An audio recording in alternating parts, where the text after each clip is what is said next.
1993. West Memphis, Arkansas. 3 8-year-old boys went into the fading light near Robin Hood Hills and never came home.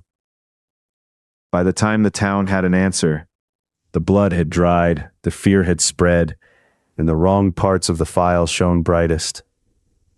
Steve Branch rode a black bicycle that afternoon. Michael Moore and Christopher Byers rode with him. Last confirmed sighting put them near the Blue Beacon area and the woods before dark. Small town routine. Supper waiting. Then gone. No trace. Pam Hobbs came home and found Stevie missing. Todd Moore started looking for Michael. John Mark Byers searched hard and loud for Christopher. Parents filled streets and yards as mosquitoes rose from wet ground. The first hours carried panic and bad guesses. Damien Echols spent his evening with friends and later drew police attention for how he looked and what he read. Jason Baldwin stayed close to him in the public mind. Jessie Misskelley had an IQ the papers never stopped repeating.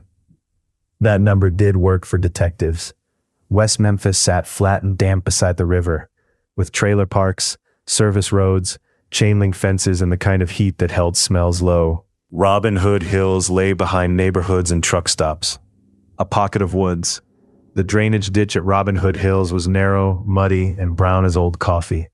Tree roots gripped the banks. Water moved slow under a film of debris. The route from the boys' homes to the woods crossed familiar ground. They knew the paths, the culverts, the empty lots, no forced entry, no broken window. The place invited trust. That was enough. The thing is, trust shortens distance to danger. On my desk sat the crime scene photographs. 3 bicycles on the bank, clothing recovered from the ditch, shoelaces used as bindings. One photo held a sneaker in mud under hard flash. That white rubber edge stayed clean in the picture longer than the case did. The autopsy reports made for ugly reading. All 3 boys had injuries.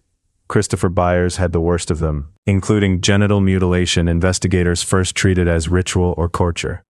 Later reviews suggested animal predation after death could explain part of that damage. The file shifted under its own weight. Witness statements crowded the folder. Neighbors heard nothing useful.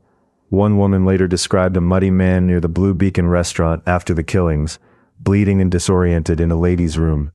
Her account sat there, late, awkward, still there. Then came the confessions.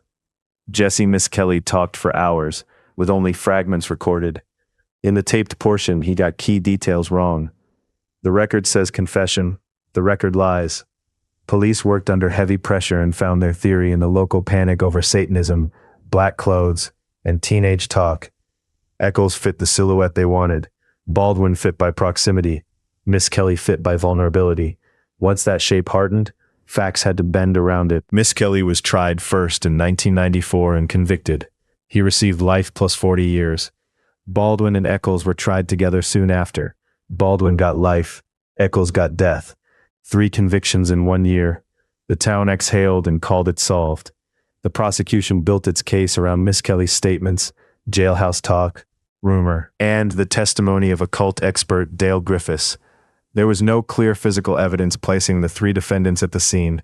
The official version kept walking anyway. Appeals stretched across years. Books, documentaries, benefit concerts, and legal campaigns dragged the case into national glare. That changed the weather around the file, not the file itself. Paper stayed paper. Evidence stayed boxed. Families stayed split.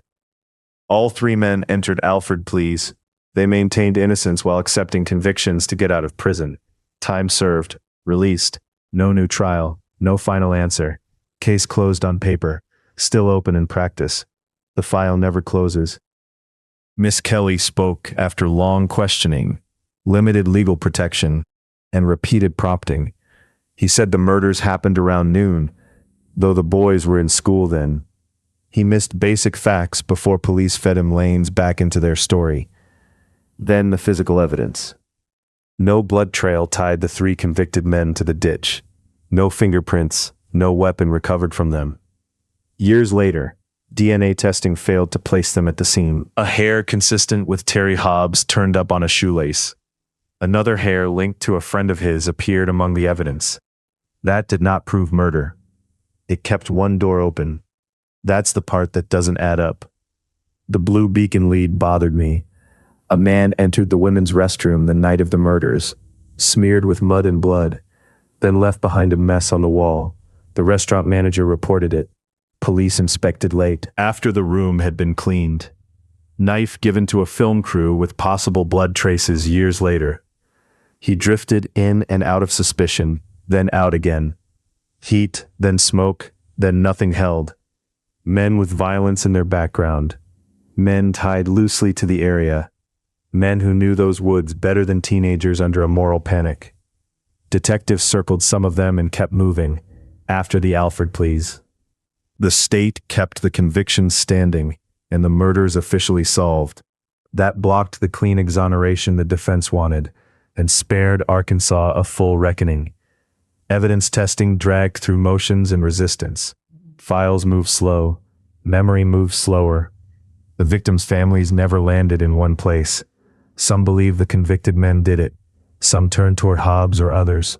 Public arguments replaced certainty. Documentary cameras caught part of that damage. Never all of it. Grief looked different under every porch light. 20 years on cold cases taught me one thing about this file.